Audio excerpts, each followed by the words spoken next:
Hey there, fellow marketers, Professor Wolters here, and today we're here in El Salvador. And today we're going to talk about is how you can protect your brand, because your brand is very important. We have to think about the legal ramifications of our brand name. What does that mean? How do we protect it? And things like that, all right? Now, the first things first, if you do have a brand, you want to make sure you're trying to trademark that. You want to make sure that you have the exclusive right of using that name in a certain situation, okay? But the thing is, it's not just your brand name.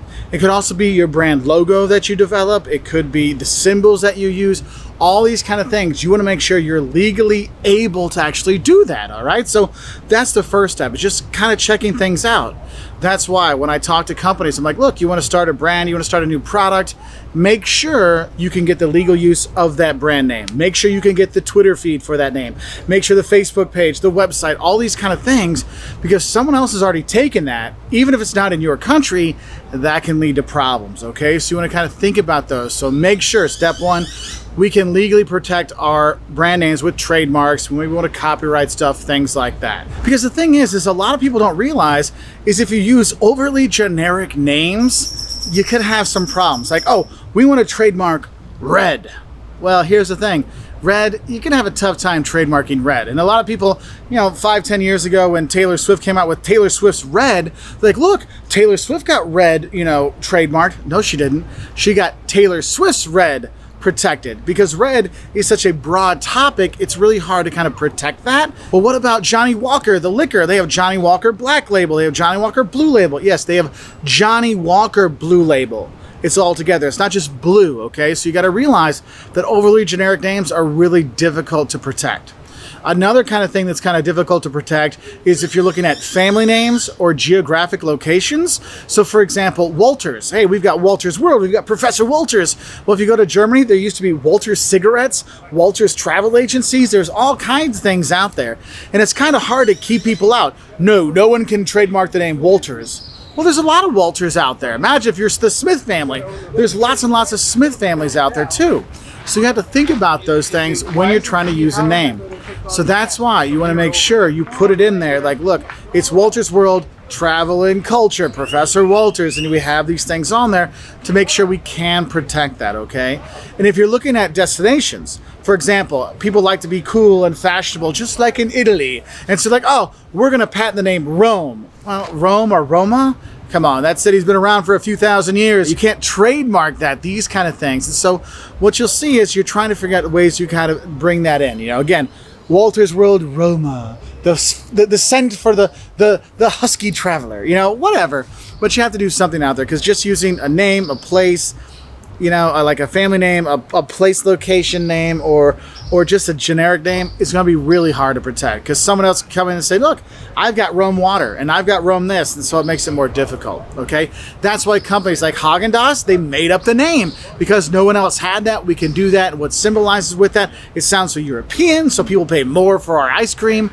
We see these kind of things out there, okay? Now, another thing you want to look out for when you're developing your brand name is a lot of times you're like, wait, can I like piggyback off my competition? And the thing is, you got to be careful, because if you're too close to your competition's name, one, people might get confused, just go to your competition anyway, or you might lead into some legal problems. Like, there's this old movie called Coming to America, and there was McDonald's and McDougal's, and McDougal's had one arch, and McDonald's had two arches, and you start to see that, look, that's a little shady. Like, come on, you're really, pushing the limit there.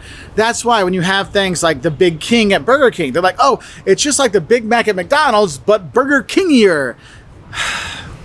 Look, it's really close, and sometimes what happens is you end up promoting your competition's brand by being so close to it. That's why when you see, the Dr. Pepper versus Mr. Pibb, it's like it's so close, and you'll see that some companies actually focus on that. So if you ever go to an Aldi or a Walmart or stuff like that, and they have sodas that are like Mountain Dew or like Mellow Yellow or like Coke, the names sometimes kind of fit along with it. Like, oh, that's their version of Mountain Dew. That's their version of Dr. Pepper.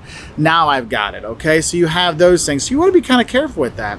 And one thing is sometimes your products, your brand becomes so successful, they become synonymous with it. Think about it. How many of you take a thermos to school to keep your drinks cold or hot? How many of you like to go on rollerblades and rollerblade around and things like that?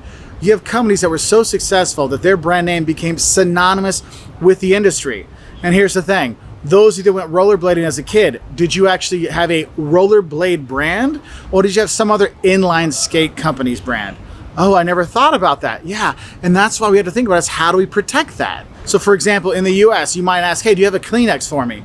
But what you really want is a tissue. Kleenex is the brand name. In Germany, you ask for a Tempo, but Tempo is a tissue brand name, and so you have those kind of things. Now, another thing you want to watch out for too, though, is sometimes brands don't translate very well. You may think, this is perfect, this will do very well. For example, there was a car that came out 40 years ago called the Nova. And the thing is, the Nova, if you think about what's a Nova, it's an exploding star. Oh, that's so cool. When you see those pictures from NASA and you're like, oh, wow, that is awesome to see. You're like, yes, I want to have this Nova thing. It looks so cool. But do you think the Nova is going to work very well here in El Salvador, where they speak Spanish and no va means doesn't go? Are you going to buy a car that's called doesn't go? Are you going to be buying, I don't know, a sandwich that's called like tastes bad? Of course not. And so we have to think about these things. Make sure it kind of works, right? I know the toilet paper I bought all the time when I used to live in Lithuania was called Grit. And the Lithuanians were very proud of it. Look how good Grit is. Look how good Grit is. And I'm like, yeah, that's not going to translate very well because grit is the stuff on sandpaper. And do you want to put sandpaper on your little booty? Maybe not. And so we have to kind of think about these things. And the thing is, when you're coming up with your brand names, it's really important that you don't pigeonhole yourself too much into one little area. Make sure your brand can encompass more things, okay? So like our Wolters World brand, what does that entail? Well, Wolters World, well, it's got travel, it's got languages, it's got our opinions of the world and things how people can help, right? Because it kind of fits in there. The Professor Wolters brand, hey, if it's about education, it can fit there. Whether it's marketing or branding or other things, it kind of fits with the Professor Wolters brand. And so you'll see companies that do that. They try to make sure, can we fit everything in? Because sometimes you see is we sometimes get pigeonholed too much and we have to come up with other things. So if you ever buy pizza at Pizza Hut, right? They get Pizza Hut, but then they'll say Pizza Hut and Wing Street together because you're so kind of ingrained to think Pizza Hut just has pizza that you don't think of the other things they have. Pizza Hut has tons of other food. You go to China, oh my God, you get great steak at Pizza Hut. Who would think that? And so that's why in the US they have Pizza Hut with Wing Street, same company, but we just say with Wing Street. So then you think about, oh, we could get wings as well. They're actually not that bad. So there you go. Anyway, I hope this helps you understand a bit how you can protect your brand when you're going out there. If you want to learn more, we got plenty of branding videos out here on Professor Wolters. Anyway, I want to wish you all the best and I'll say bye from here in El Salvador.